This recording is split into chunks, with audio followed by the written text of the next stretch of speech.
నివేతా పేతురాజ్ తెలుగు తమిళ చిత్రాల్లో నటించి మెప్పించింది, మంచి పేరు కూడా తెచ్చుకుంది. అంతేకాకుండా వరుసగా ఆఫర్స్ దక్కించుకుంటుంది. ఇక కెరీర్లో టాప్ ప్లేస్కి వెళ్తుంది అనుకునే టైంలో మ్యారేజ్ చేసుకుని లైఫ్లో సెటిల్ అవ్వాలి అనుకుంది. ఎంగేజ్మెంట్ కూడా అయిపోయింది. అయితే తను అనుకున్నదొకటి అయిందొకటి. దీంతో మళ్ళీ మేకప్ వేసుకోవాలని ఫిక్స్ అయింది.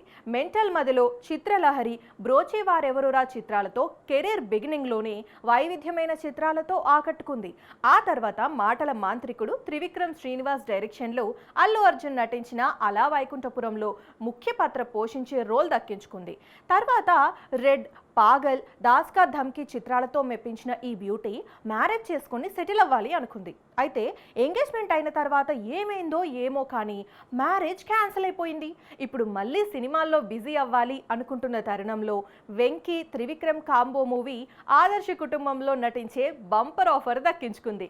ఈ సినిమాలో మెయిన్ హీరోయిన్ పాత్ర కాకపోయినా వెంకీ సినిమా కావడం, పైగా త్రివిక్రమ్ డైరెక్టర్ కావడంతో మరో ఆలోచన లేకుండా వెంటనే ఓకే చెప్పిందట. ఈ ఆదర్శ కుటుంబంలో నివేతా పేతురాజ్కు ఒక ప్రాధాన్యం ఉన్న పాత్ర ఇచ్చినట్టు తెలిసింది. ఇంతకీ క్యారెక్టర్ ఏంటి అంటే వివరాలు పూర్తిగా బయటకు రాలేదు, కానీ ఇన్వెస్టిగేషన్ ఆఫీసర్ అని ఓ టాక్. ఈ మూవీపై నివేతా చాలా ఆశలు పెట్టుకుంది.